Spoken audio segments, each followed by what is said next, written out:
Hi friends, welcome to my YouTube channel Power of Motivation. Power of Motivation में आप सबका तहे दिल से स्वागत करता हूं। दोस्तों, आज के इस वीडियो के अंदर हम बात करेंगे एफआईआईज जो मार्केट के अंदर काफ़ी लंबे अरसे से सेलिंग पोजीशन पे बैठे हैं। पिछले 6-7 महीनों से लगातार सेलिंग कर रहे हैं, जिस वजह से मार्केट के अंदर हमने बड़ा प्रेशर बनते हुए देखा है। तो मेन रीज़न मार्केट की गिरावट का यही रहा कि फॉरेन इंस्टीट्यूशनल इन्वेस्टर जो बड़े फंड हाउसेज हैं वो मार्केट के अंदर अपना माल बेचते दिखे। तो दोस्तों, पर कुछ स्टॉक्स ऐसे भी हैं जिनके अंदर एफआईआईज की खरीदारी जारी है दोस्तों। यानी ऐसा नहीं कि वो हर कंपनी के अंदर अपने शेयर्स बेच रहे हैं, बल्कि उन्हें जिस कंपनी के अंदर ग्रोथ की संभावना लगती है और पिछले कुछ टाइम के अंदर उन्होंने इस कंपनीज के अंदर बाय भी किया है, वो मैं आपको इस वीडियो में बताना चाहता हूं कि ये एफआईआईज ने यानी फॉरेन इंस्टीट्यूशनल इन्वेस्टर जो काफ़ी लंबे अरसे से सेलिंग कर रहे हैं अपने स्टेक के अंदर किसी भी कंपनी जो के पास जो उनकी होल्डिंग है दोस्तों।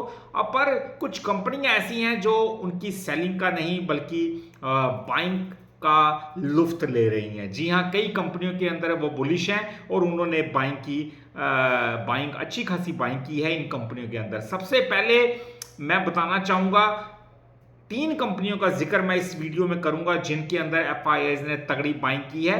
पहली company restaurant brands Asia limited. जी हाँ, restaurant RESTAURANT restaurant brands Asia limited. तो दोस्तों, quick service restaurant chain burger king India और इंडोनेशिया है दोस्तों। अब Q3 में एफआईआईज की हिस्सेदारी इसके अंदर 15.34% की थी। यानी Q3 के अंदर फॉरेन इंस्टीट्यूशनल इन्वेस्टर की share holding restaurant brands Asia limited के अंदर 15.34 यानी 15.34% थी, जो Q4 में बढ़ती हुई 20.35% की हो गई दोस्तों। यानी 20.35% बढ़ी है उनकी शेयर होल्डिंग पिछली बार की तुलना में। तो ऑलमोस्ट 5% की शेयर होल्डिंग उन्होंने एक क्वार्टर के अंदर यानी 3 महीनों के अंदर उन्होंने 5% की शेयर होल्डिंग बढ़ाई है इस कंपनी के अंदर। और कंपनी का नाम फिर से बता दूं, रेस्टोरेंट ब्रांड्स एशिया लिमिटेड। अब डीआईआईएस के पास इसकी और भी जबरदस्त शेयर होल्डिंग है दोस्तों। 40.30% की शेयर होल्डिंग है। रिटेलर्स के पास 28% की शेयर होल्डिंग है। तो एफआईआईज के पास तो 20.35% की शेयर होल्डिंग हो गई और डीआईआईज भी पीछे नहीं है। डोमेस्टिक इंस्टीट्यूशनल इन्वेस्टर उनके पास 40% के आसपास की शेयर होल्डिंग कंपनी की है। वाकई में कंपनी दमदार है, तभी इतने बड़े बड़े फंड हाउसेस इसके अंदर इतना बड़ा दांव लगा के बैठे हैं दोस्तों।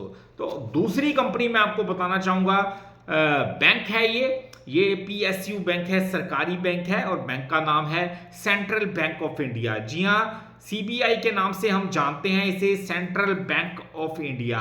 तो सेंट्रल बैंक ऑफ इंडिया दोस्तों PSU बैंक है, ये सरकारी बैंक है। डिजिटल और कॉरपोरेट बैंकिंग की ये कंपनी सारी सेवाएं देती है दोस्तों। और एफआईआई की हिस्सेदारी इसकी Q3 के अंदर 0.44% की थी, जो Q4 में बढ़ती हुई 1.26% की हो गई। तो देखिए यहां भी ऑलमोस्ट 0.75% की शेयर होल्डिंग बड़ी है, एफआईआईएस के द्वारा खरीदारी की गई है। और डीआईआईएस के पास भी जबरदस्त हिस्सेदारी है 5.87% की। अब भारत सरकार की जो हिस्सेदारी इसके अंदर है 89.27% की है। तो एफआईआई डीआईआई के पास तगड़ी शेयर होल्डिंग इसके अंदर है और उन्होंने Q3 के अंदर जबरदस्त खरीदारी की है इसके अंदर। और Q3 के अंदर जो इनकी शेयर होल्डिंग थी उससे बढ़ती हुई Q4 के अंदर और भी जबरदस्त इनकी शेयर होल्डिंग हो गई है। किसमें? सेंट्रल बैंक ऑफ इंडिया, सरकारी बैंक है इसके अंदर दोस्तों। तीसरी कंपनी मैं आपको बताना चाहूंगा जिसके अंदर एफआईआईज ने जमकर खरीदारी की, वो है प्रीमियर एनर्जीज लिमिटेड, PREMIER,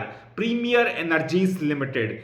अब बिजनेस जो है वो इस कंपनी का सोलर सेल्स के रिलेटेड है दोस्तों, और सोलर मॉडल मैन्युफैक्चरिंग करती है। सोलर सेल और सोलर मॉडल मैन्युफैक्चरिंग करती है प्रीमियर एनर्जीज लिमिटेड, कह सकते हैं रिन्यूएबल एनर्जी सेक्टर को प्रमोट करती है। अब इसमें रिटेल इन्वेस्टर की हिस्सेदारी 23.42% की है, यानी 23.5% के आसपास रिटेल इन्वेस्टर्स हैं। DIIs के पास 8.66% की शेयर होल्डिंग है।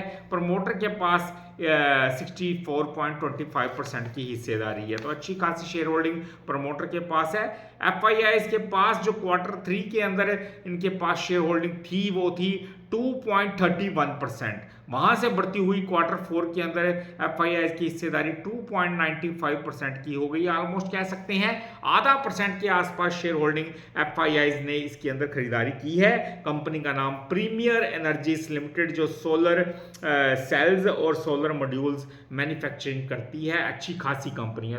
तो 3 कंपनियां मैंने इस वीडियो के अंदर आपको बताई हैं। पहली रेस्टोरेंट ब्रांड्स एशिया लिमिटेड, दूसरी सेंट्रल बैंक ऑफ इंडिया, तीसरी प्रीमियर एनर्जीज लिमिटेड। इन तीनों के अंदर FIIs ने Q3 के बाद Q4 जो शुरू हुआ उसके अंदर बहुत अच्छी खरीदारी की है Q3 की तुलना में। तो कंपनी का ये साफ इंडिकेशन दिख रहा है स्टॉक का कि अच्छी खासी खरीदारी के बाद ये स्टॉक अभी और ज़्यादा अट्रैक्टिव होते हुए नज़र आ रहे हैं, क्योंकि बड़े बड़े फंड हाउसेस तभी पैसा लगाते हैं जब उनकी रिसर्च पूरी की होती है इन कंपनीज़ के ऊपर, और उन्हें फंडामेंटली मजबूत ये कंपनियां लगती हैं, तभी उन्होंने इन 3 कंपनियों के अंदर अपनी शेयर होल्डिंग Q3 से Q4 के अंदर अच्छी खासी बढ़ा ली है। तो ये था मेरा आज का वीडियो अच्छा लगा हो चैनल को जरूर सब्सक्राइब कीजिएगा, क्योंकि ऐसे वीडियोस मैं डालता रहूँगा। पूरा एजुकेशन पर्पस के लिए मेरे वीडियोस होते हैं, ताकि आप सबको ज़्यादा से ज़्यादा डिटेल में जानकारी दे सकूँ। मिलते हैं हम अपने अगले वीडियो में, तब तक के लिए नमस्कार जी।